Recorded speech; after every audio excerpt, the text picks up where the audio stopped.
suivre pour arriver à la conversion. Amen. Amen. Dieu cherche un peuple converti. C'est-à-dire un peuple qui quitte sa nature et qui arrive à acquérir la nature de Dieu. Un peuple qui commence à oublier son ancienne manière de marcher et de s'approprier la marche de Jésus-Christ.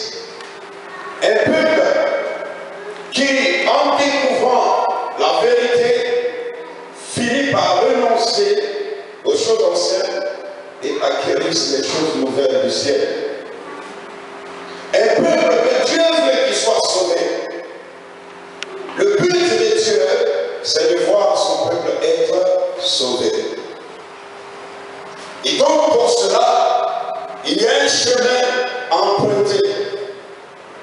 Comme un enfant, lorsqu'il naît, il y a un travail préalable établi par les parents qui vont commencer à lui éduquer, à l'apprendre à parler.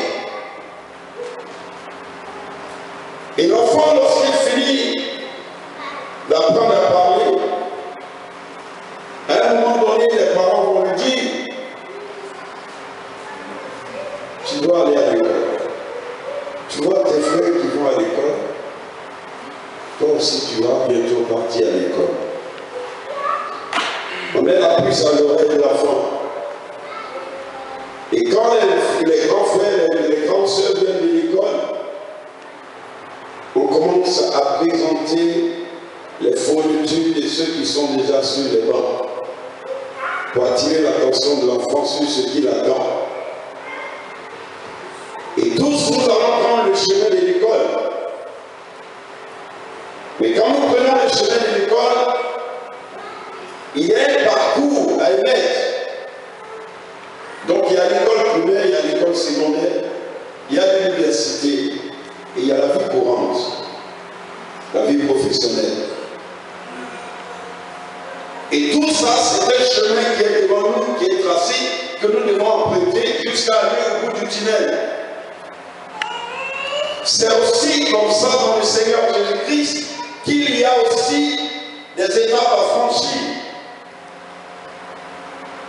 Donc celui qui est aujourd'hui à l'école maternelle va commencer par le CP et après c'est le CP2, le CE1, le CE2, le CM1 et arrivé au CM2, il va être admis par un examen et quand il va être admis à cet examen, il va aller au secondaire.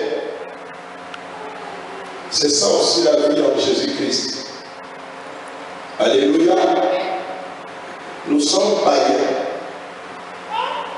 Le Seigneur Jésus va nous gagner et nous amener dans l'école de Dieu. Et du coup, on commence à nous dire, voilà ce que tu dois faire. Donc le païen, c'est comme un enfant qui naît, qui ne connaît même pas la vie. Et on doit lui apprendre la vie, ce que c'est la vie. Qu'est-ce qu'il attend dans la vie? Quel est l'effort qu'il doit fournir? Comment il doit se battre pour grandir?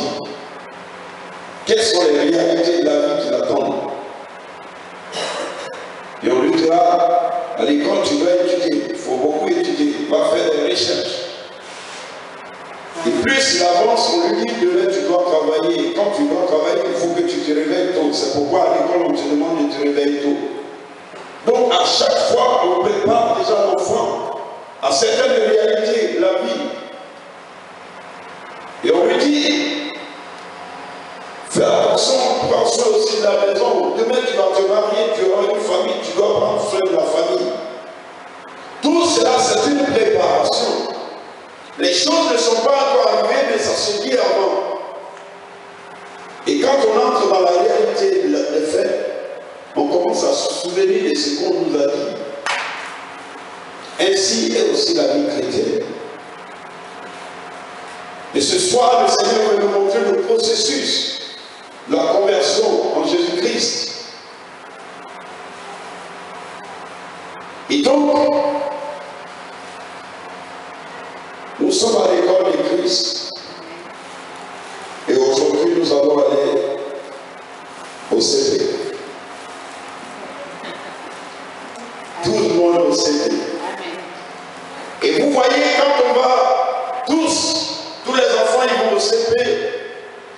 C'est en Europe, il n'y a pas des personnes qui échouent et qui est radiées de l'école.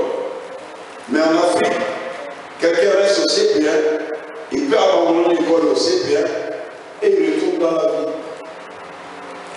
Et sa vie s'arrête là, sa vie scolaire. Il y a d'autres qui passent au CP2, mais il n'arrive plus à évoluer, il ne comprend plus rien. Il s'arrête là. Et dans la vie, il témoignera, j'ai été à l'école, mais je me suis arrêté au CP2. Il y a ça aussi dans la marche avec Jésus. Des gens qui choisissent de s'arrêter au CP2. Et il y a ceux qui ont la vision d'aller jusqu'à l'université, entrer dans la vie active et se faire une place au soleil. C'est comme ça aussi dans la vie chrétienne. Il y a ceux qui sont là pour persévérer jusqu'à aller gagner le salut éternel. Donc leur vision est encore plus loin. Et donc ils se préparent à affronter la réalité de la vie chrétienne.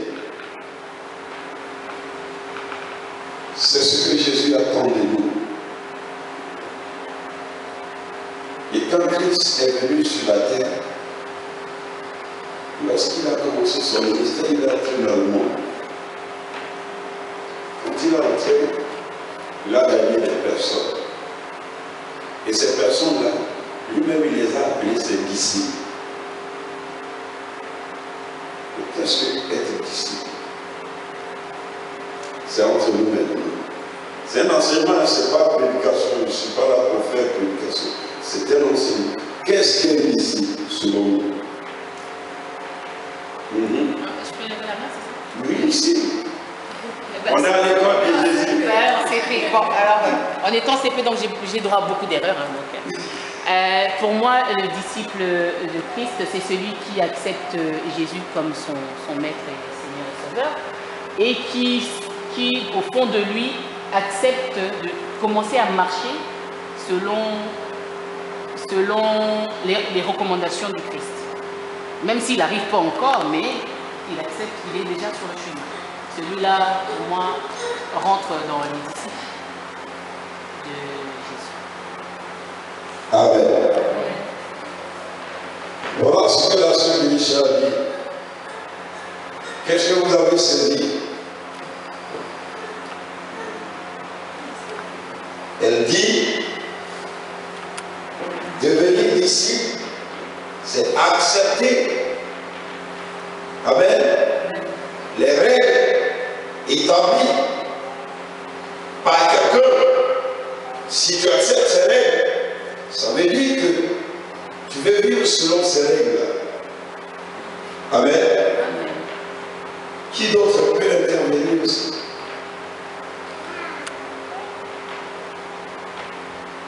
Intervenons, on est là pour apprendre, nous tous, on se débrouille. Oui, Samuel, tu voulais intervenir? Oui, c'est ça. Et gloire à Jésus. Vous savez, oui, voilà. Il y a la servante de Dieu qui veut intervenir.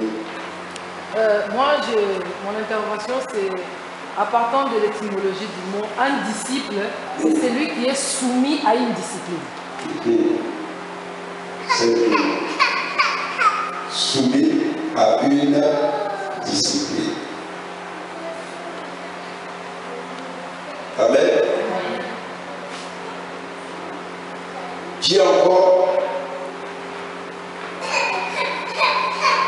Alléluia. Donc, le monde a sa façon d'expliquer le thème disciple.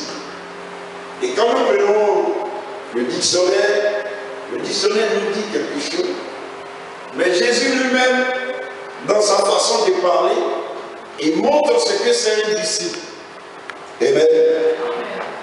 Donc, lorsque nous allons dans le dictionnaire nous explique que c'est un nom masculin, mais qui a son fondement dans le latin qu'on appelle discipulos, c'est-à-dire un élève, personne qui reçoit un enseignement, personne qui adhère à une doctrine. Amen. Un disciple est quelqu'un de discipliné, c'est-à-dire qui se soumet à une discipline, comme la servante de Dieu venait de le dire. Une personne qui connaît l'ensemble des règles qui régissent certains corps, certaines assemblées, comme l'Église, l'armée, la magistrature. Amen. Mais voilà, nous allons aller dans la parole de Dieu. Ça, c'est le dictionnaire qui le dit. Mais Jésus aussi parle de cela, pour que nous comprenions que cela n'est pas venu du monde, mais ça vient de Dieu d'abord. Et le monde va l'interpréter à sa façon. Jean chapitre 8,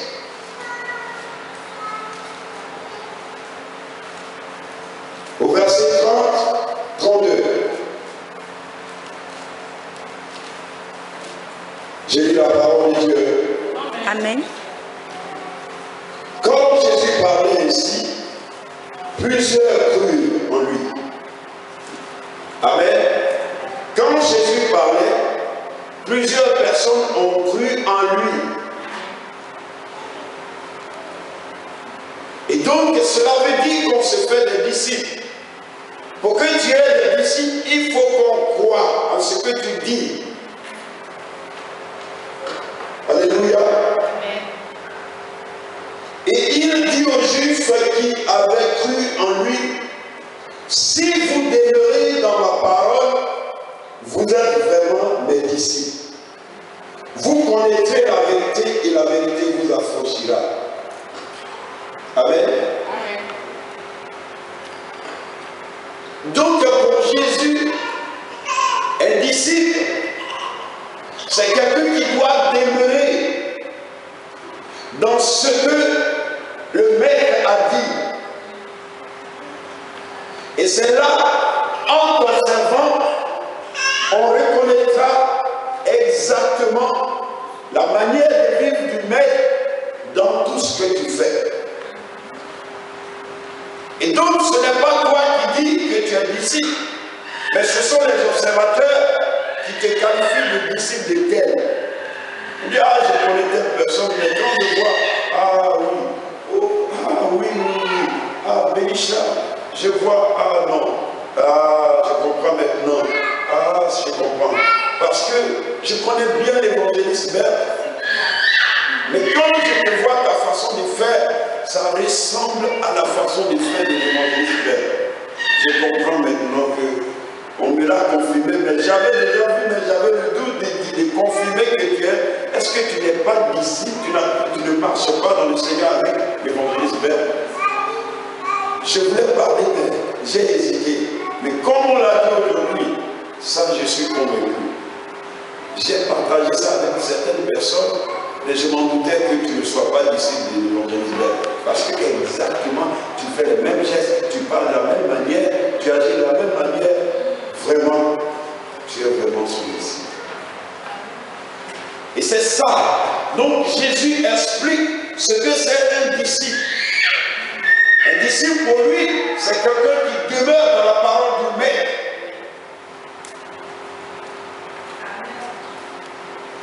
Donc, si nous ne demeurons pas dans la parole de Jésus, les gens ne sauront pas que nous sommes disciples de Jésus-Christ.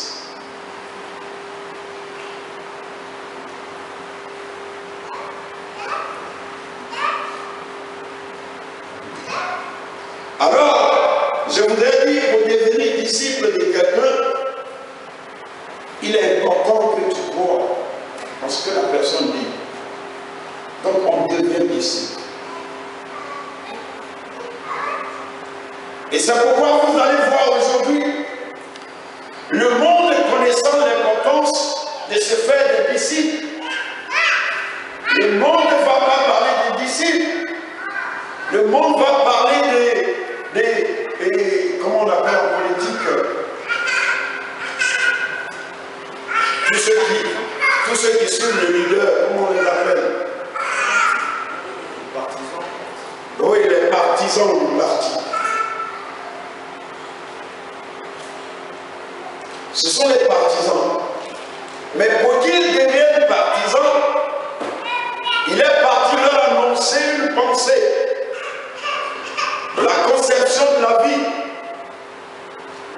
Et donc, il faut se faire des disciples sur la terre. Et le monde se fait beaucoup de disciples. Ils se font des partisans. Je fais partie de tel parti. Et tu vas voir que les gens défendent farouchement l'idéologie du leader du parti. Et les gens sont comme s'ils sont drogués par la parole du leader. Le mal, c'est que même s'il est dans le faux, ce faux-là va être épousé de tous. Et les gens vont protéger à ce que ce faux-là grandisse et prenne de l'ampleur.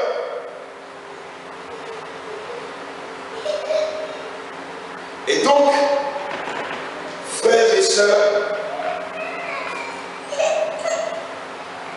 croire, c'est un mot très important. C'est pourquoi le Seigneur va nous donner le sens de son évangile. Et il nous dit que toute écriture est inspirée de lui. Pourquoi faire? Pour enseigner, pour comprendre, pour corriger. Donc, la parole de Dieu, c'est impossible pour quelqu'un qui l'entend et ne l'accepte pas, c'est fini pour la personne. Parce qu'il y a tous les ingrédients qui peuvent constituer la vie d'un être humain. Alors il est important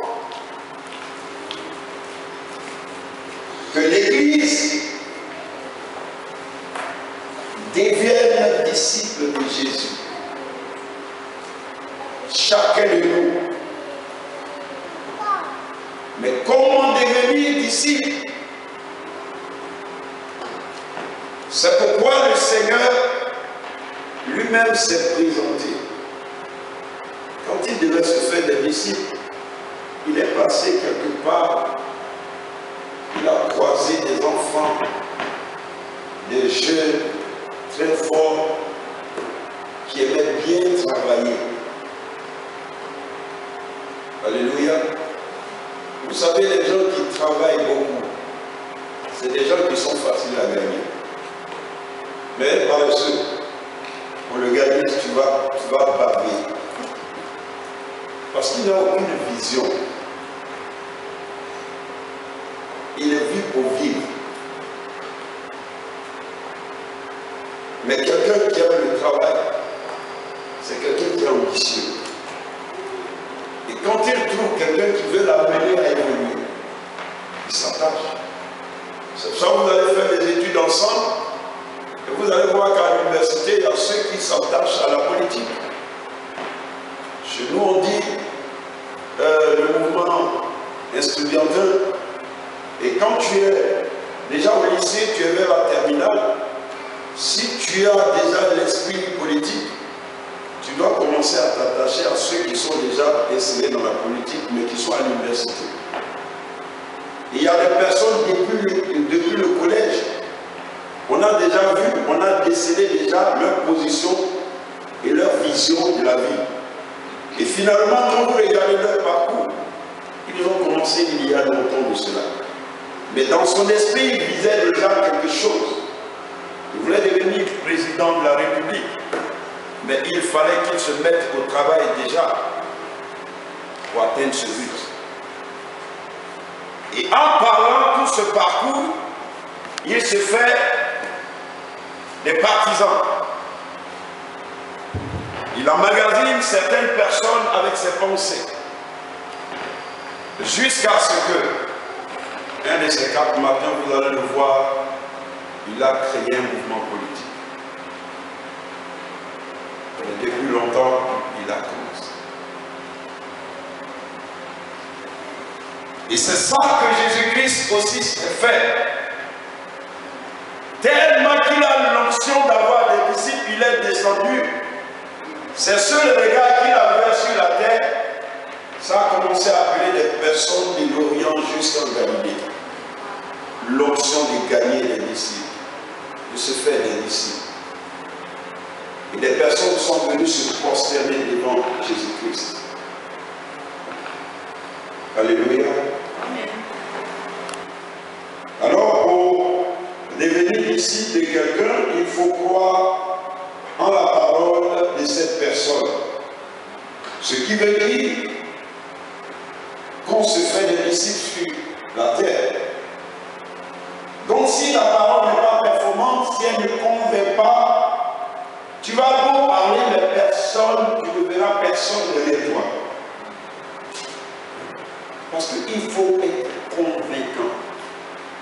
C'est toi le Seigneur dit que sa parole convainc. C'est-à-dire que la parole elle-même, elle se fait des disciples. C'est comme ça les gens se font des disciples dans leur foyer. Tu parles bien, les beaux-parents là, ils sont attirés, amorcés. Même quand il y a un petit problème, c'est eux maintenant, tu ne peux pas faire ça. Ça ne va pas chez toi. La femme qui nous fait du bien ici, tu veux voir. Fais tout ce que tu veux, mais laisse-la en paix. Parce que tu t'es fait des disciples. Et c'est comme ça aussi les beaux-parents. Donc, se faire des disciples, c'est d'abord la parole. Le premier geste de se faire des disciples, c'est la parole. Le deuxième geste, Jésus va leur dire, à un événement donné, les gens trouvent que c'était parler seulement. Jésus a dit, arrêtez-moi ça. Vous avez de quoi manger, donnez-leur à manger.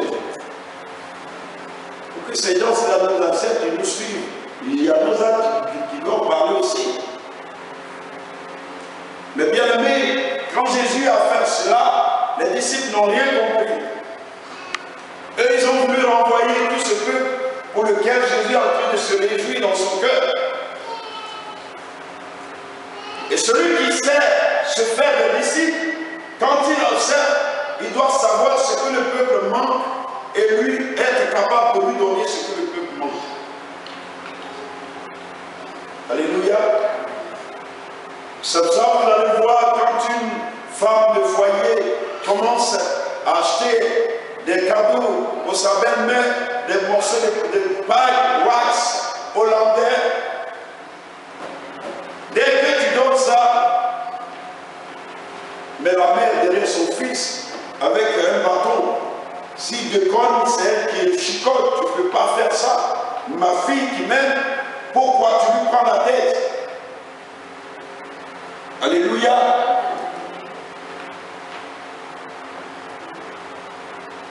Matthieu chapitre 4, verset 17 à 22, quelqu'un pour m'accompagner dans la lecture. Je ne vais pas vous monopoliser la parole.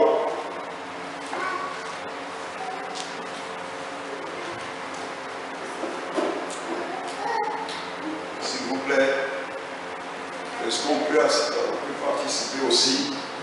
Matthieu chapitre 4, verset 17 à 22.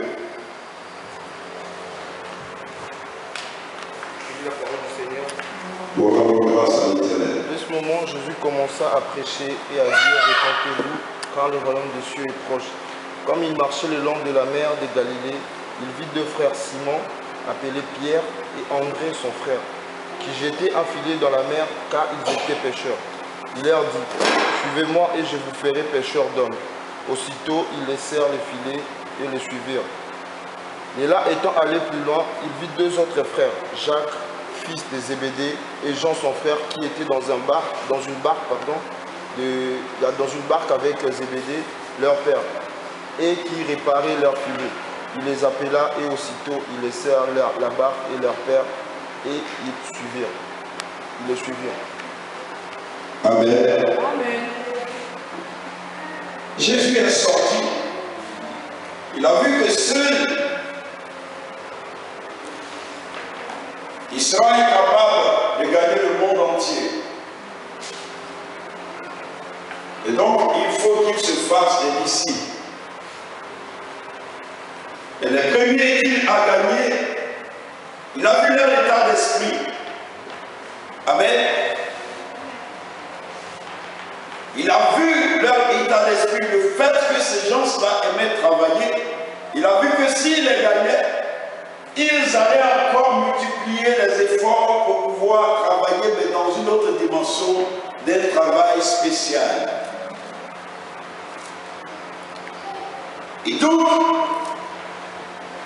pour gagner des âmes, pour se faire des disciples, vous allez voir dans l'église, l'homme de Dieu va constater, il regarde parmi l'assemblée et il voit que telle personne est toujours à l'heure, telle personne ne manque pas les séances de prière, telle personne est toujours à chaque culte, telle personne se bat toujours à approcher le Seigneur. Et du coup, vous allez voir qu'il va être intéressé par la personne. Mais c'est exactement ce que Jésus a fait. Il y avait pas mal de monde en Galilée. Mais quand il est allé gagner des disciples, il a vu l'état d'esprit des personnes qu'il fallait qu'il approche. Quand il a vu que c'est des bons travailleurs, il s'est dit cela, si je les mets à mes côtés, je ne vais pas regretter. Ils ont déjà une bonne base. Quand je vais commencer à travailler, leur homme intérieur, ils seront plus performants. N'emmaillotez pas n'importe quelle personne. Alléluia. Gagne des personnes selon la vision que tu as. Alléluia. Tu veux faire une grande entreprise, mais tu vas prendre quelqu'un qui est en train de dormir tout le temps à la maison. Bon, tu l'amènes dans l'entreprise, après tu l'accuses. Mais entre vous deux, qui a un problème? Tu as fait un faux recrutement. Ce n'est pas le fait de lui avoir donné du boulot qui va changer sa personne. Voir déjà combien de fois la personne va chercher du travail chaque fois, en train de faire des annonces, en train de se renseigner. Est-ce que vous pouvez m'aider? Je cherche du boulot. Une telle personne, lorsque tu la recrutes dans ton entreprise, tu vas voir combien de fois cette personne sera performante. Et c'est ce que Jésus a fait. Il a vu l'état d'esprit de Pierre et de son frère André, des enfants de Zébédée.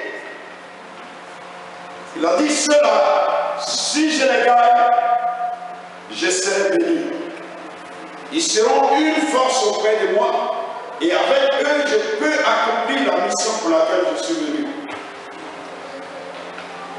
Et voilà comment Jésus a essayé de déceler les gens, les personnes qu'il fallait qu'il ait à ses côtés. Et c'est comme ça, vous allez voir à chaque fois qu'un homme de Dieu s'intéresse à quelqu'un, ou une servante de Dieu s'intéresse à quelqu'un, ce sont des choses qui attirent. Il ne faut pas prendre quelqu'un pour prendre la personne. Après, tu vas commencer à te mettre dans un mauvais état. Parce que la personne ne suivra pas. Elle n'a aucune notion du travail. Elle n'a même pas cette envie de travailler. Et tu veux la forcer à travailler. Ah, tu peux chanter. Ah, là, tu peux aussi chanter. Mais tu vas l'amener, tu vas commencer à traquer cette personne, il n'y a rien qui chante. Et si elle a déjà les germes, commence à déjà faire des efforts, elle est en train de chercher, elle tamponne. Cette personne récupère. Elle sera un bon disciple. Alléluia. Amen. Mais il y a ceux qui restent à ce niveau des disciples. Toujours, je reste ici. Mais ce n'est pas là le problème aujourd'hui. Alors, on ne peut pas parler, mais bien aimé, des disciples sans parler de l'appel. Amen. Amen.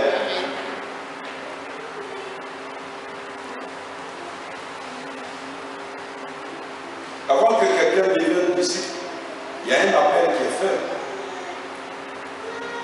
Est-ce que vous croyez à mes idées? Les pires ont dit, il dit, suivez-moi.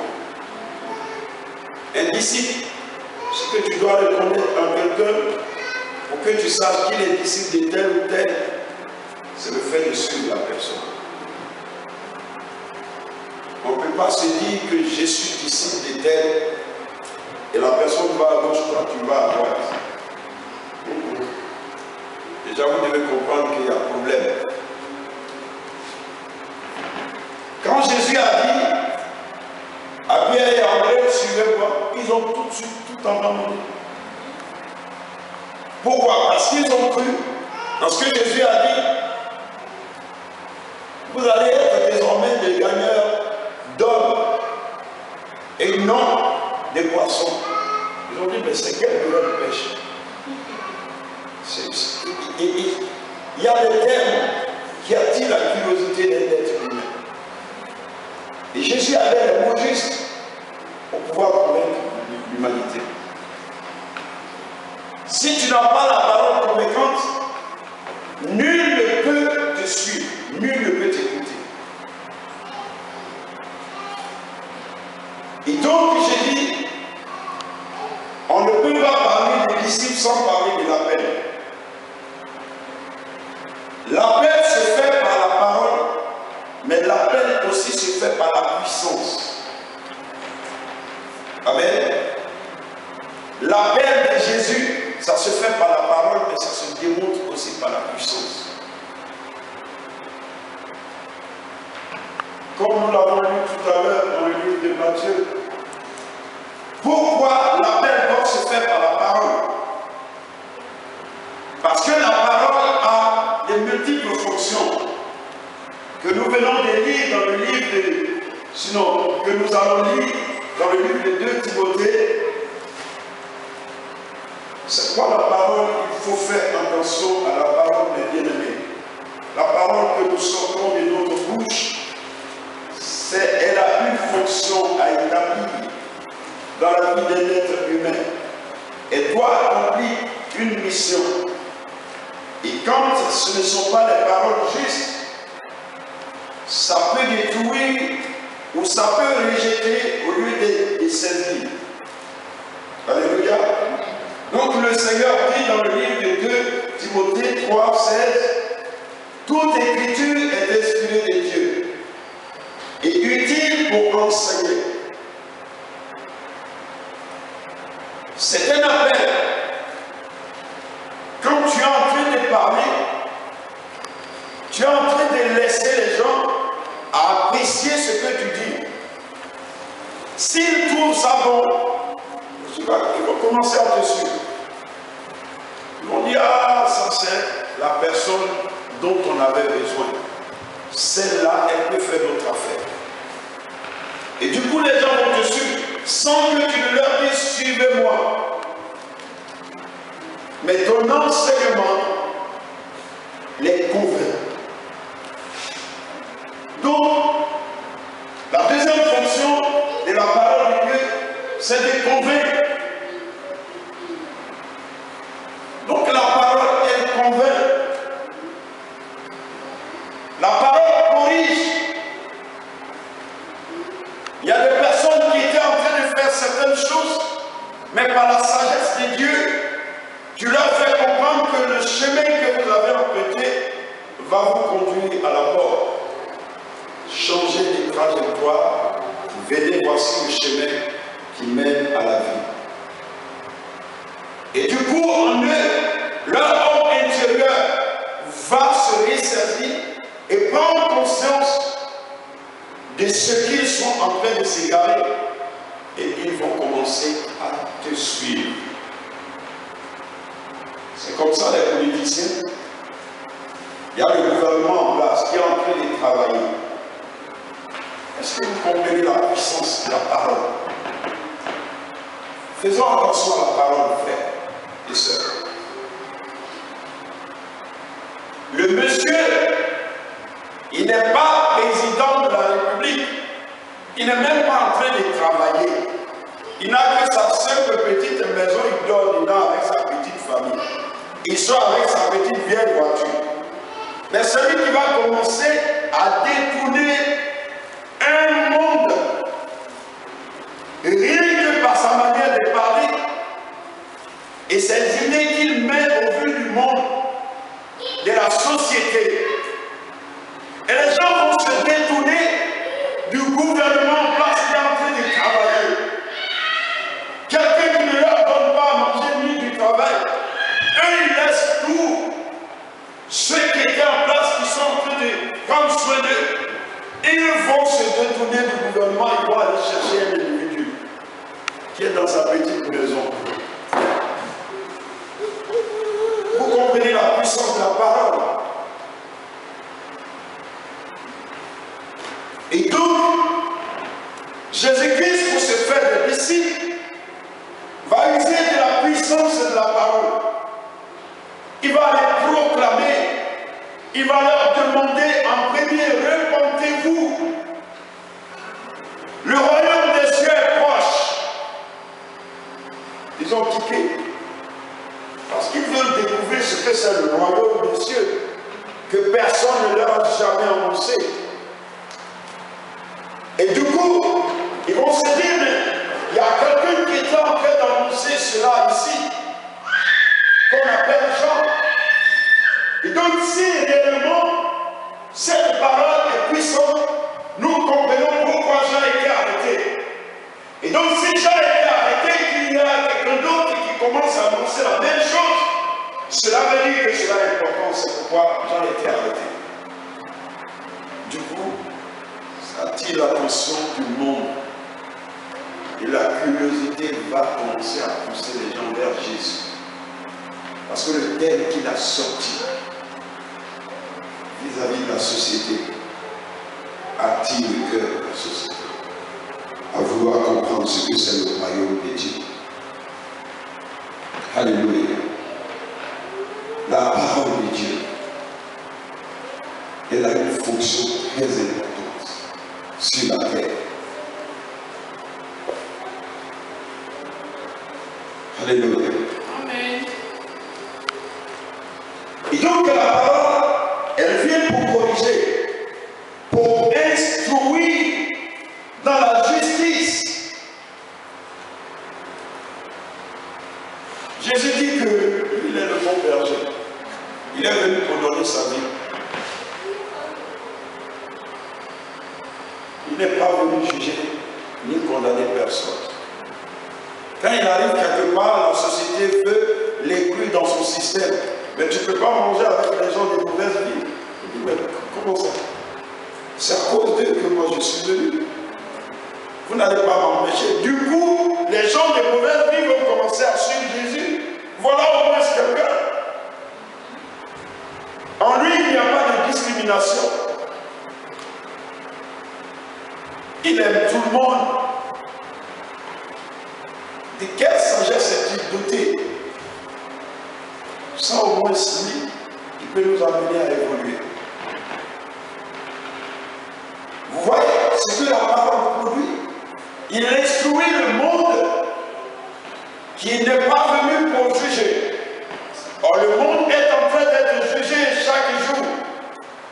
Tous ceux qui sont dans le mal, ils sont en train d'être pointés du doigt. Arrêtez-les, tuez-les. Et à chaque fin d'année, il y a un lieu spécial pour ça. On sort les gens de la prison, on les amène là-bas. Le lieu qu'on appelle Golgotha, allez crucifier-les, donnez-leur la mort. Et quelqu'un vient et dit que cela, c'est pas bon. Ça ne sert à rien de tuer les gens. Annoncez-leur la justice de Dieu, la bonté de Dieu, l'amour de Dieu, la miséricorde de Dieu. Ils peuvent changer. C'est Dieu qui change. Alléluia. Du coup, le monde va commencer à écouter le Fils de Dieu. Parce qu'ils veulent vivre. Mais ils ne savent pas comment bien vivre dans la société. Alléluia. C'est pour ça que quelqu'un ici, les politiciens, il est d'une commune, mais s'il ne sait pas qu'il doit pallier à la souffrance de sa commune, des habitants de sa commune, s'il y a une autorité qui n'est pas connue, qui n'est pas étatique, mais qui commence à poser des bons actes dans la commune, les gens vont commencer à chercher qui est cette personne qui fait ces réalisations.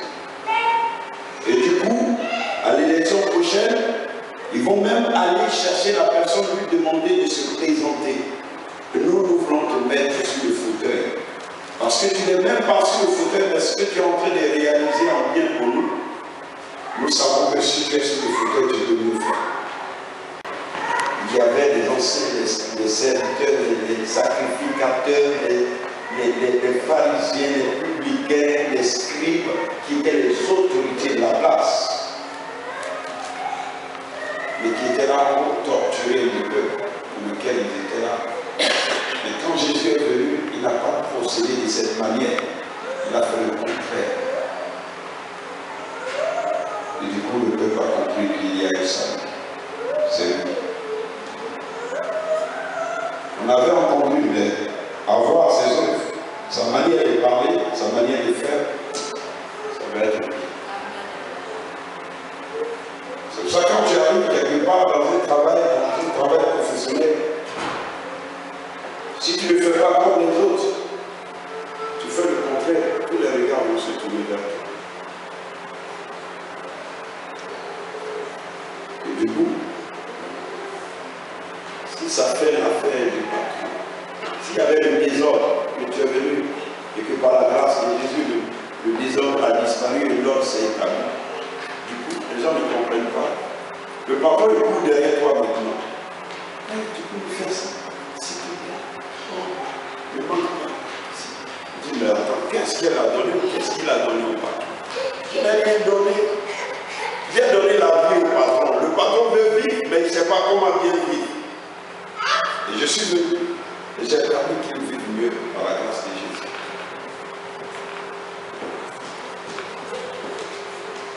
Frère, par la parole de Dieu, le Seigneur a gagné les disciples. Il s'est fait des disciples. Et par la puissance, ils sont aussi fait des disciples. Et c'est pourquoi nous voyons dans le livre des Actes chapitre 9, à partir du verset 1 au verset 6, nous allons voir quelqu'un qui était dans la société, qui faisait peur, qu'on appelait Saul. Il faisait tout ce qui était de son pouvoir pour traumatiser les enfants de Dieu. Et lorsque Jésus va le voir,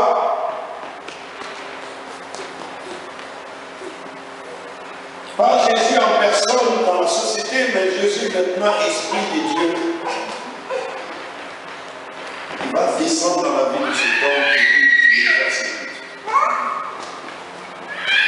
Il y a des personnes qui n'ont pas besoin que tu leur parles, mais qui ont besoin que tu pries et la puissance de Dieu descend dans leur vie. Et ils disent, ça c'est le serviteur. Oh, j'étais venu pour faire telle chose, mais quand j'ai vu le feu descendre, je ne sais pas, je suis tombé et j'ai vu un esprit sorti de moi. Ça, c'est un appel.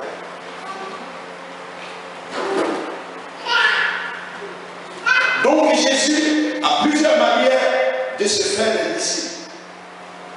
Il y a certains parmi nous qui sont en train de dormir, qui ont vu le Seigneur les appeler. Ils sont sortis de leur sommeil, ils ont été traumatisés. Et ils ont dit, je disais tout le temps que Jésus n'existe pas, c'est faux. Mais ce que je suis en train de vivre aujourd'hui, je crois. Et lui-même, il court maintenant pour aller chercher l'église. Homme de Dieu, s'il te plaît, tu peux prier pour moi. Il a croisé Jésus face à face. Jésus en puissance. Pas en parole, en puissance. Alléluia. Et Saul va devenir Paul. Et celui-là qui traumatisait, il va être un bien maintenant pour la société. Et donc, on ne peut pas parler de devenir disciple sans parler des paroles. Tu ne peux pas demander que quelqu'un te suive dans le Seigneur si tu ne lui parles pas du Seigneur. Il faut qu'il écoute celui dont tu parles. Et quand tu vas parler, l'onction de l'Esprit de Dieu qui sera dans ta voix va commencer à travailler dans la vie de cette personne. Elle va commencer à être convaincue que Jésus est vraiment le Seigneur Sauveur. Mais si nul ne parle du Fils de Dieu, comment voulez-vous que les gens deviennent des disciples de Jésus-Christ? Et c'est pourquoi le Seigneur nous donne le pouvoir, l'autorité de marcher sur les serpents et les scorpions et sur toute puissance de l'ennemi. De sorte que lorsque nous allions annoncer le Fils de Dieu, que nous n'ayons point peur. Quand le sorcier ou le cultiste du quartier va commencer à se lever, à vouloir démontrer son autorité, il croisera l'autorité suprême. Et Saul croyait qu'il était au-dessus, il était fort et qu'il se permettait de tout faire. Mais il a croisé Jésus. Personne ne lui a posé la main, personne ne lui a annoncé Jésus, mais il a croisé Jésus, Jésus l'a visité, il est parti. Maintenant, pour le briser et pour l'humilier et pour dire tu dois être mon disciple, il dit rends-toi dans cette ville. Il y a une place pour toi là-bas, quelqu'un va s'occuper de toi, il va te gérer. Tu as géré mon église va te gérer maintenant. Alléluia. Et quand Paul est arrivé, nous avons dit ça. C'est ce qu'il nous faut. Il nous faut cela. La parole de Dieu. On doit enseigner le monde le chemin du salut. On doit convaincre le monde que Jésus-Christ est vivant. Et qu'il n'y a point un autre chemin. Ça ne sert à rien qu'ils cherchent ailleurs. Le seul qui peut les sauver, c'est Jésus-Christ.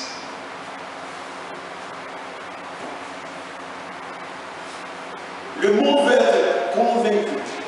Le monde cherche quelqu'un qui peut le convaincre. Quand quelqu'un est convaincant, le monde commence à s'aligner tout de suite.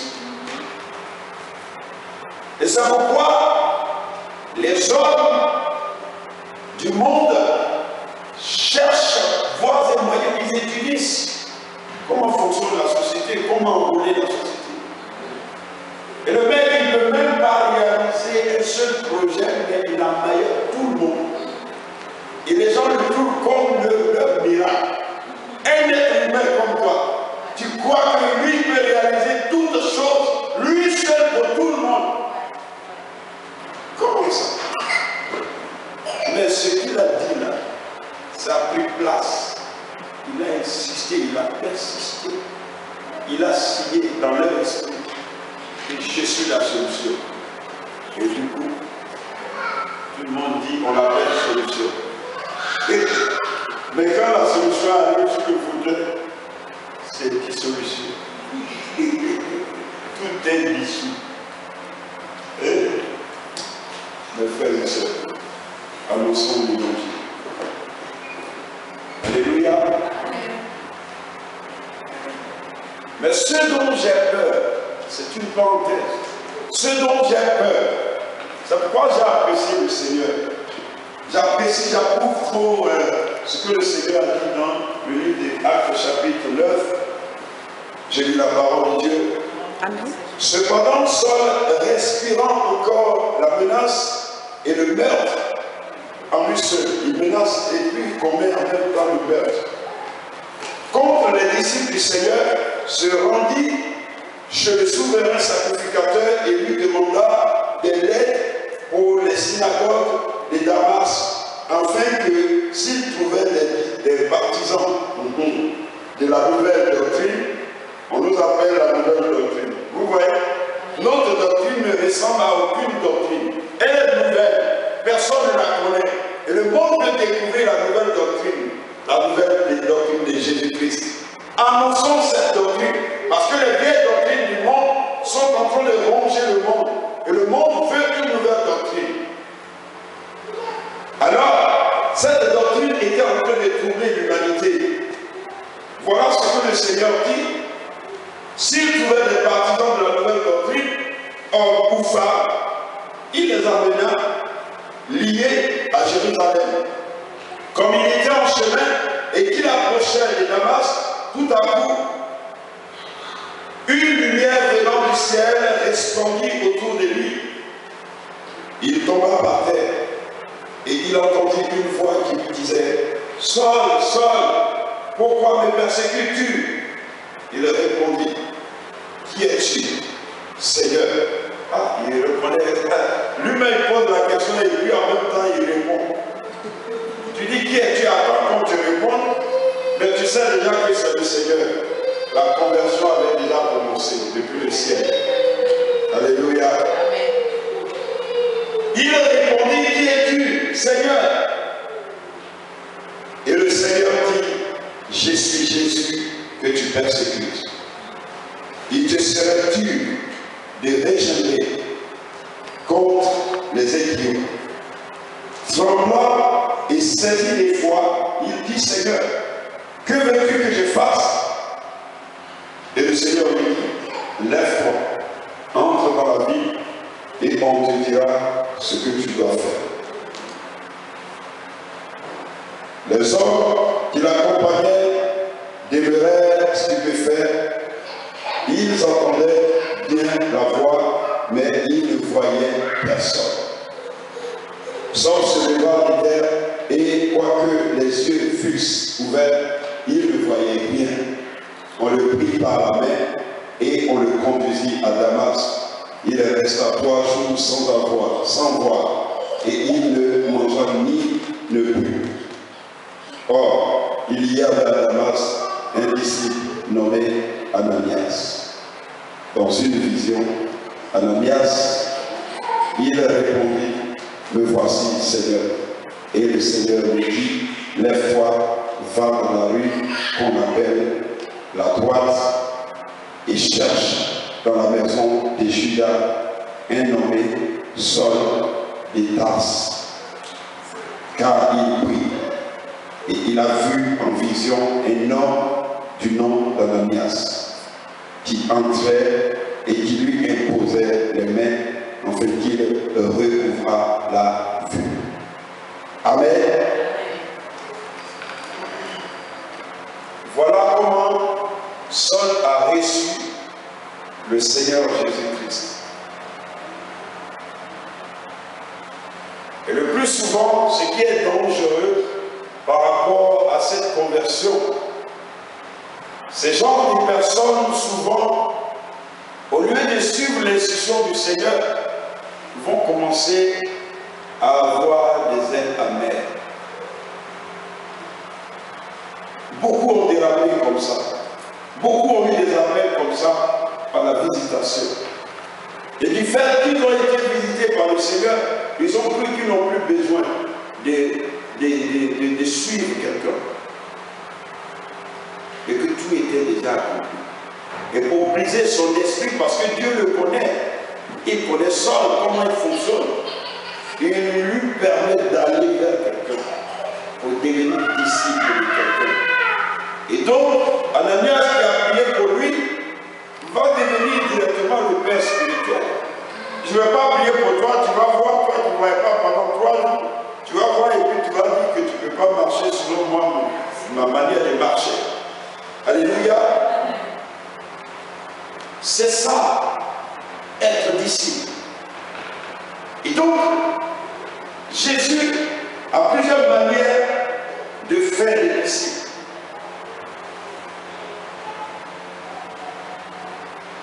Et certains deviennent disciples en écoutant la parole de Dieu. D'autres, ils font des songes ou des visions. Dieu les visite. Ils deviennent disciples. Il y a plusieurs manières de devenir disciples de Jésus-Christ. Et c'est ce que le Seigneur est en train de nous montrer. Mais toujours est-il que nous devons ressembler et suivre la voie du Seigneur. Mais il y a des aînés dans la foi. C'est ceux-là qu'il faut suivre. C'est ceux-là qu'il faut écouter. Même si Dieu t'a visité en songe ou en vision, que tu l'as connu par la vision, par sa puissance, la démonstration de sa puissance, à cause de la dureté de ton cœur, parce que ça dépend de qui tu es dans le monde. Si tu es en danger permanent, c'est normal que Jésus te visite lui-même, sans procéder par sa parole. Il dit, je vais faire la démonstration. Comme ça, je vais le marquer à vie, je vais la marquer à vie. Mais cela ne t'exclut pas de ne pas être sous la couverture d'un serviteur ou d'une servante de Dieu. Sinon, l'orgueil va te saisir et tu vas entrer en bourse. Comme un camion qui dérape, qui quitte la voie, la grande voie du salut, où toutes les voitures passent, toi tu quittes là pour aller dans les ravins. Beaucoup sont allés dans les ravins parce qu'ils n'ont pas voulu suivre les années dans la foi. Voilà celui qui a été visité par Jésus-Christ, mais il s'est soumis au principe que Jésus a donné. C'est dans cette vie. Il pouvait dire, ah, ramenez-moi là-bas. Je l'ai vu. Parce que tous, ils ne l'ont pas vu, mais lui, il a vu la lumière. Il a vu Jésus venir apporter la lumière. Il pouvait dire, je ne vais pas là-bas. C'est déjà accompli, je suis converti. Mais il a écouté les ordres du Seigneur. Et il a fait ce que le Seigneur lui a demandé de faire. Et c'est un homme de Dieu qui lui a posé la main. Le fait qu'il voie. Que sa conscience soit déballée des choses du monde. Donc son homme intérieur va être converti. En même temps, son homme extérieur va voir. Et je ne pense pas que Paul n'a pas eu de respect pour Ananias. Non. Et d'ailleurs, Paul, il reconnaît tout le temps, même si c'est des enfants spirituels, il reconnaît l'efficacité de leur prière. Il est béni toujours, il prie pour eux. Il leur dit merci.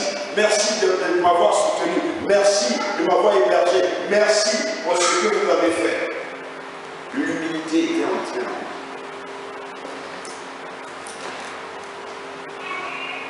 Mais bien aimé, je voudrais que vous me dites quels sont les attributs d'un disciple. Comment vous pouvez reconnaître un disciple?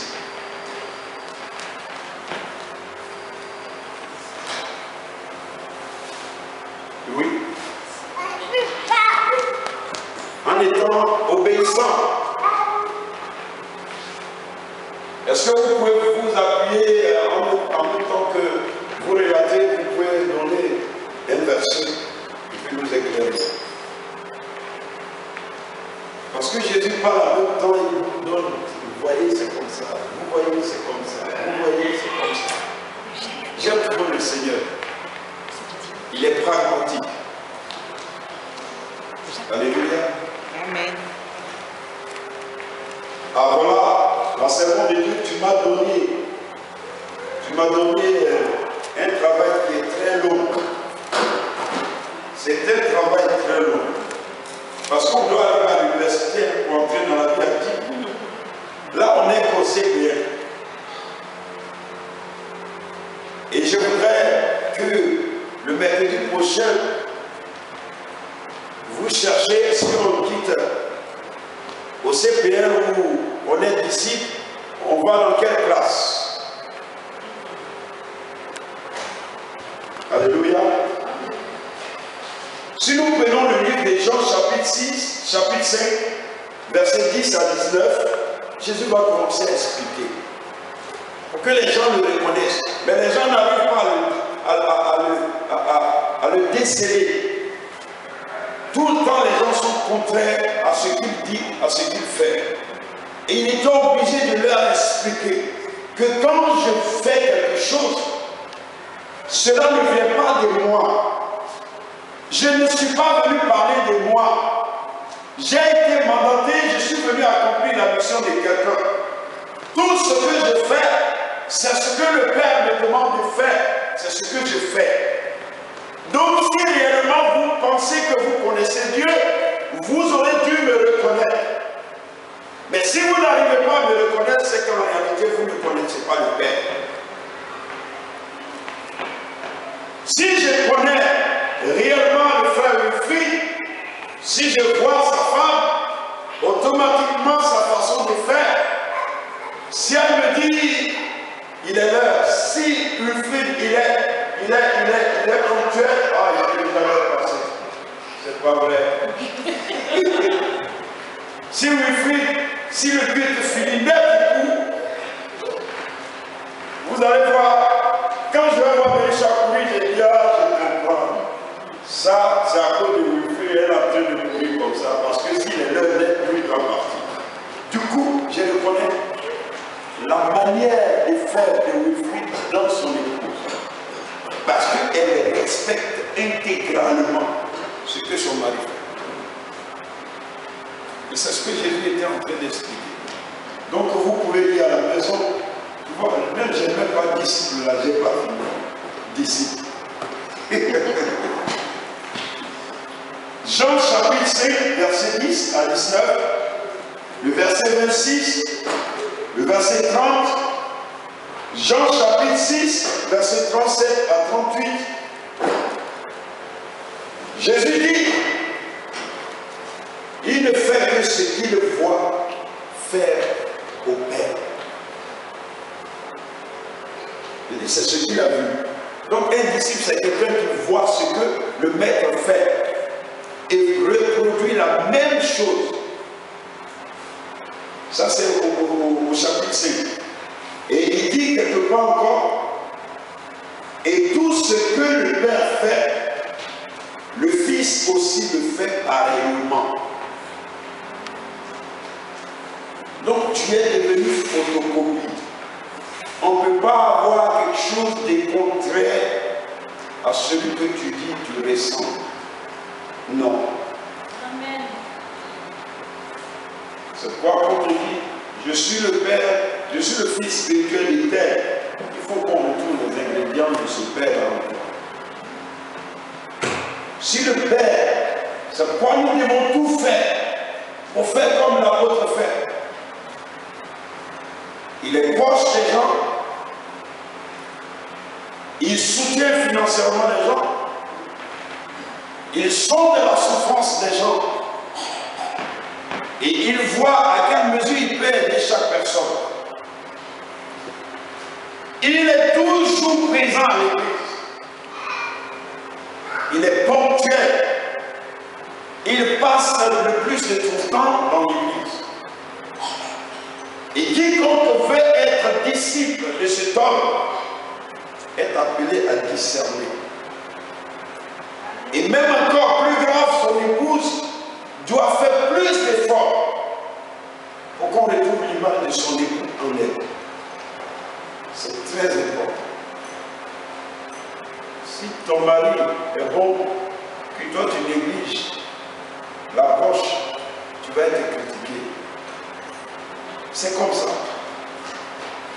Ils ont critiqué Pierre.